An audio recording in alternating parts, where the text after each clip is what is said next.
Да, се враќаме во студиото, разговор со господинот Стево Пендаровски, дојдовме отприлика до правото и правдата, најзборуваните теми во нашето општество.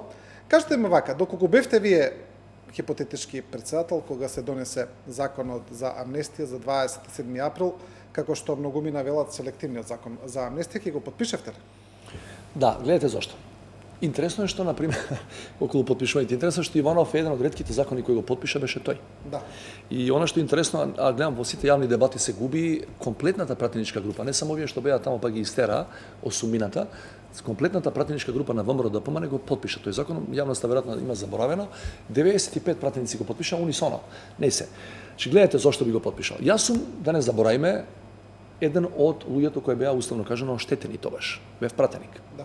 Тие луѓе влегоа и мене да ме тепаат, со тоа што имав многу ситни повреди, не сакам да ги споменувам, бев далеко од она што го преживеа Зијадин Села, Заев, Шекеринска и така натаму и така натаму. Меѓутоа, од аспект на пошироките политички интереси за сите што живееме овдека. Јас се согласувам со основниот концепт на тој закон, кој вели може да побарат и да добијат амнестија оние кои не се организатори и не добија амнестија, оние кои не носеле оружје во собранието и не добија, и оние кои не употребиле самите физичко насилство врз нас, пратениците во тоа време. И не добија.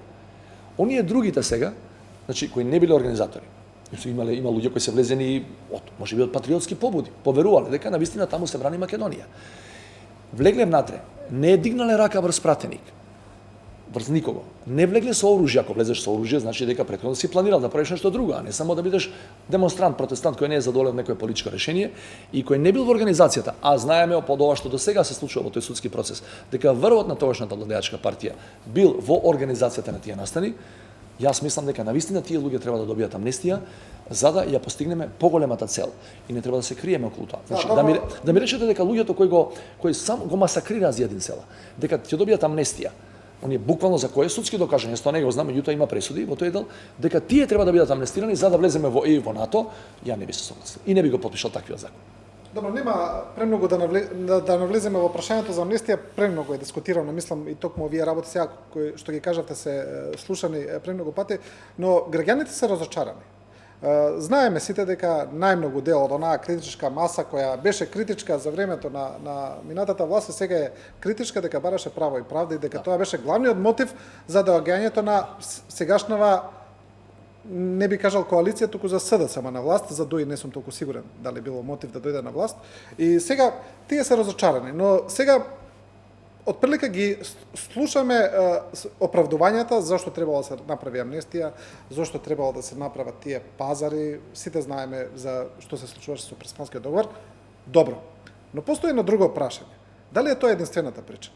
Дали друга причина се многу други пазарења кои се случија во овие 2 години, претходно зборувам, од почетокот, кои се поврзани со бизнеси, со некакви бизнес интереси, поврзани со калкулации, со меѓусебни амнестии, неформални амнестии кои ние ги имавме во текот на овие 30 на години, ја нема да те осудам тебе, ти нема да ме осудиш мене, со значи едно споро работење до доаѓањето до право и правда, значи имаме низа на ликови кои сега не би ги набројувал, разбирливо, кои воопшто не се спомнати во никакви процеси, а кои беа звучни имиња за времето на владењето на минатата власт, и сето тоа јавноста го гледа. И гледа дека нешто во оваа голема слика не е во ред.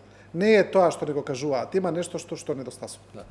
Сега, јас околу 30 години наназад велиш. Јас сум ги слушал многу пати бидејќи сум работел и во тоа време со некои од политичките првенци на таа генерација, дека имало наводно договор меѓу Бранко и Љупчо, како популарно се велеше, да не се напаѓа. Да, и од тогаш почна муабетот дека јас тебе нема да те напаѓам кога ќе дојдам на власт, а после кога ќе се замениме, бидејќи по некое време ќе се замени власта, па јас тоа према тебе ја ќе ти го вратам тоа. Никогаш за тоа не добивме потврда, ниту историски сведочења нема за таа работа, тоа е веќе пред колку 98 година. Освен во пракса. Од праксата знам. Ја ви кажам, јас сум бил близок со некои од тие луѓе, тие самите нема да признаат, меѓутоа некаков макар едно досно сведочење не сме добиле, например од Љупчо Ѓорѓевски кој беше прилично експлицитен за многу работи во негово време, па и подоцна, која ако се сеќаваш и самиот заговараше, вели амнестија уште многу пред амнестијата да биде донесена, законов или помилувања уште веднаш после Пржинскиот договор. Ако паметиш, имаше едно интервју во кој вели, ако сакате да ги донесете и ВМРО ДПМН на маса и пред референдум и се, треба да таква една амнестија на ниво на политички елити и да тргнеме од сега натаму со правната држава. Значи, тој заговараше, предлагаше работи кои се прилично радикални и нечуени во политички еден вокабулар до сега во Македонија. И за тоа никогаш нема кажано дека имал договор на вистина со Бранко Црногорски за да знаеме дали тука има нешто или сведочења на луѓе, гледате дури во однос на атентатот на Глигоров, па некој вела дека имало сега нови сведочења и така натаму. Ја до овој момент, со сиот респект и со уважување на фактот дека ја ги немам сите информации. Ја немам чуено кредибилен извор да ми каже дека Заев и Груевски претходно имаат договорено. Ја да немате го нам тебе, ти ќе ме гониш, нема да ме гониш мене, кој ќе се смени власта. Ниту сега дека меѓу Заев и Христијан Мицковски постои било каков договор, утре кој ќе се замени власта. Значи, што исто така немам чуено, а го слушавме во бомбите, во делот на правната држава. Ја до овој момент немам чуено, од многуте информации кои ги добиваме дневно и вие како новинар и јас како политичар, дека министер или премиер се јавил да диктира пресуда од 10 години за не знам кој спор на свој политички опонент. До овој момент нема и не би требало да има, јас се надам дека нема да има, политичкиот опонент да биде затворен во монтиран политички процес, кој што беше случајот со Љубе Бошковски. До овој момент оваа нова власт нема направено, и јас сум убеден дека нема да направи таква глупост, да апси новинар напишан зборка од Томислав Кежаровски. Значи, мислам дека постои драстична разлика во конкретното однесување на тоа ова. не е спорно, не е спорно тоа што го зборувам. Са зошто доаѓа бавно правдата? Едно од реалните оправдувања, јас знам и на митинзи го зборам, и луѓето ама нема да се правдате. Значи правдата прв факт. Јас согласувам доаѓа бавно. Значи луѓето кои излегува и во шарена револуција и оние што не се врзани со политички партии и членовите на СДСМ бара навистина правда по експресен пат. Меѓутоа јас гледам дека премиерот тоа го објасна често пати. Верувајте, овој пат судството е навистина ослободено од политички притисок и диктат. Са што имаме во судството? Знаете, Сваровски судството не е направено од 25 мина. Добро, но и ослободителната пресуда за премиерот за случајот подкуп не зборува баш така дека судското не личи така, би кажа. Да видиме сега. Значи, тој предмет е почнат во време на Груевски, во време на ВМРО ДПМН. Са моето прашање е, ако ова било договорено како што сугерираш, Не сугерирам. Така не личи така едноставно. Да. Не ли? Значи, ја мислам дека најмалку година и пол по покренување на кривичната пријава, по почетокот на процесот, година и пол е ВМРО уште на власт, бидејќи тоа беше уекот на бомбите, ако не се лажам, објавената тие пимерки. Да. Пимерки некаде март, април, ако паметам, до 2015, уште година и пол е ВМРО ДПМН на власт и Груевски, и тие тоа преку нивното судство кое беше апсолутно контролирано во однос на политичките опоненти, не го заврши. Да не мислите дека можеби тука немаше баш аргументи за да се осуди. Што не се само месец-два па се смени власта, дојда другите и сега го помилуваа. Судиите сега се уплаши од новиот премиер. Заев стана година и пол подоцна премиер од кога ВМРО ДПМН поднесе кривична пријава. Значи јас би се посомнал во однос на квалитетот на доказите кои го понудиле, кои го обезбедиле преку агент провокатор тогашните власти. Што ги чувме дека и господинот Заев бара ги чувме, евро, јас мислам дека имаме одлука на судот неослободителна. Добро, да не навлегуваме во тој само случај, реченица, цел да ме праша и на друга дебата, мислам должам одговор. Судот вели, констатиравме дека снимката која е објавена со пин мерките не е во целост презентирана до медиумите. Фалат делови од таа снимка. Сега тоа понатаму останува на судот да цени, и тоа што го чувме на снимката вела дека не е интегралната верзија. Толку можам да знам. Добро, ајде да одиме малку поконкретно во неколку битни случаи за кои можеме да кажеме дека се на некој начин пример за сето она што се случуваше и за кои најмногу се бараа одговори. Еден од нив е најтешкиот случај, Монструм, повторно е вратено судењето од почеток.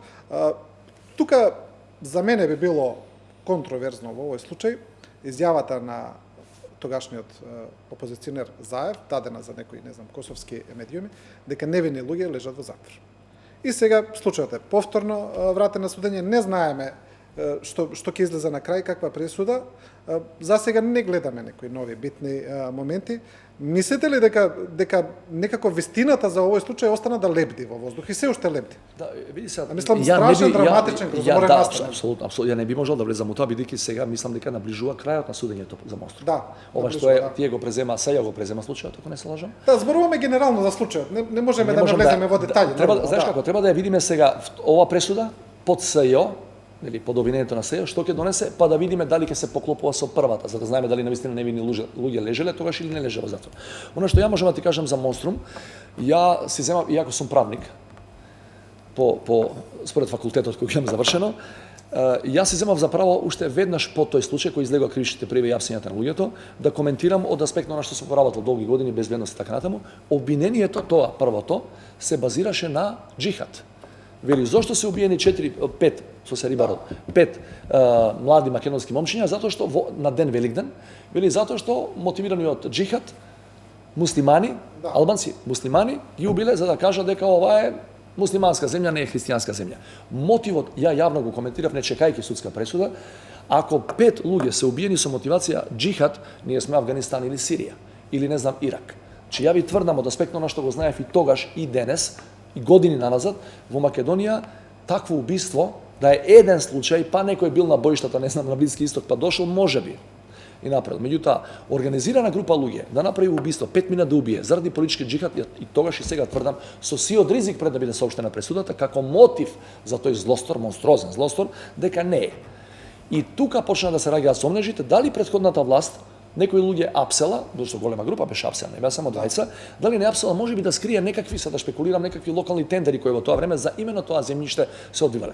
Че ја би го оспорил и тогаш и сега мотивот за апсењето на тие луѓе и тврдам дека би бил изненаден крајно ако тоа биде стварно направено, тоа убиство, ако се заклучи на крај со пресудата од мотиви на политички джихад. Добро, тоа што го спомнавте за тендерот, тоа е една од тезите која се врти во јавноста оддавна. Сте слушали ли некојаш во сите ваши контакти, информации кои сте ги имале и како званичник за вмешаност на некакви можеби служби странски, домашни, разузнавачки во тој случај конкретен? Да, во тој случај за некаква дестабилизација или не знам какви интереси. Сега чисто зборувам генерално. Бидејќи ова е една од тезите која се Јасно, немам чуено.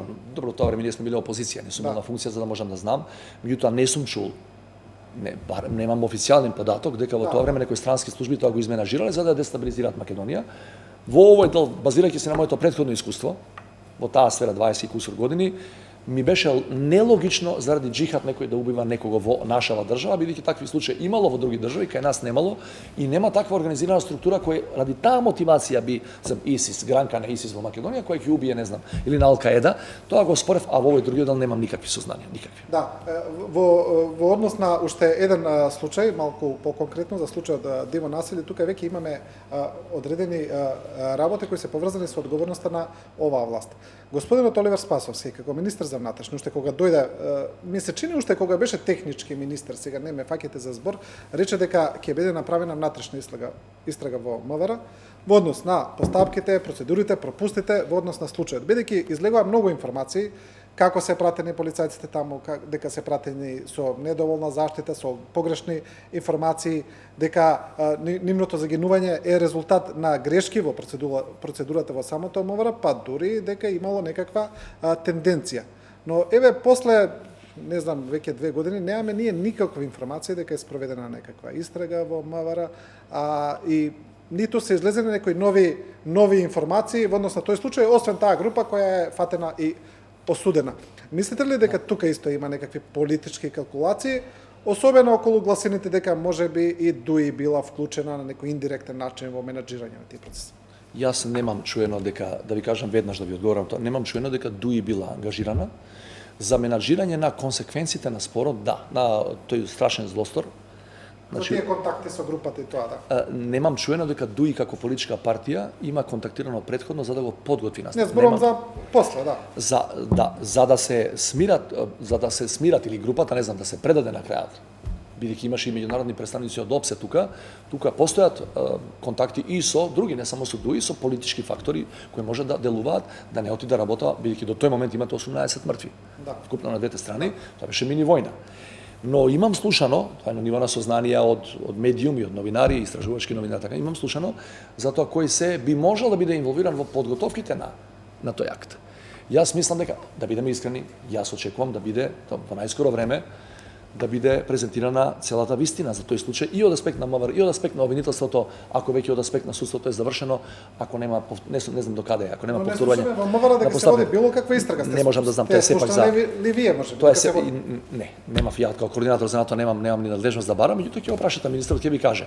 Ова што знам дека во тоа време да бидам јасен пред македонската јавност, баравме, спомнувавме и можност за меѓународна експертиза или меѓународна истрага, значи да ни помогнат и странски експерти кои тука би може да, јас не знам, тоа треба мора да го прашате стварно или обвинителството. Но знам дека беше случајот со такви големи пропорции, значи поради бројот на загинати, поради тоа што се случи во вториот по големина град во Македонија, во урбана зона и со прилично контроверзи позади, јас мислам дека тоа треба да се истражи, меѓутоа ја би ставил акцент особено, не да го занемари ова што го зборуваме до сега. Би ставил акцент и на тоа како дојде до тоа таа група да биде договорена, капарисана. Да, се разбира, за тоа зборуваме, да. И да ги истражиме така, зашто тоа се консеквентни настани. Значи ова причинско последични, ова го предизвикува тоа, тоа предизвикува тоа. Мислам дека само со еден елемент од тој случај нема да можеме да бидеме јасни, чисти пред целокупната јавност. Добро, не зборувавме многу за председател, за актуелниот председател Иванов. Ја читав вашата програма, интересно е што на многу места го спомнувате негативните, како што вие велите, политиките од неговото владење. Немаме веќе многу време до крај. Само едно кратко, блиц прашање. Би можете ли да наброите 3 добри работи кои ги направил председателот Иванов? Бидејќи за лошите слушавме доста. Не, 3 работи не. Јас мислам дека единствена работа проект кој наликува политички потек не. Нема ни еден политички потек или политичка изјава која била во насока на почитување на мултиетничноста и поддршка за евроатлантските интеграции, реална подкрепа, не реторички што се зборува по говори. Да не ги набројам, сте ги видели сите потези кои ги критикувам. Единствен проект кој мислам дека беше добар и кој јас сега со многу мала модификација сакам да го продолжам и понатаму, по друго име и малку според структурата поинаков е школата за млади лидери. Школата за млади лидери, мислам дека тоа беше добра работа. Сега ќе трае покусо, ќе биде малку поинаква структура ќе има во делот на учесниците, и тоа беше окей. Тоа беше добро. Да. Господин Пенаровски, ви благодарам за ова интервју. Да, благодарам на поканата. Почитувани гледачи, ова беше интервју со господинот Стево Пенаровски, кандидат за председател на Република Северна Македонија. Вие останете со нашата програма. Ви благодараме на вниманието и доверба.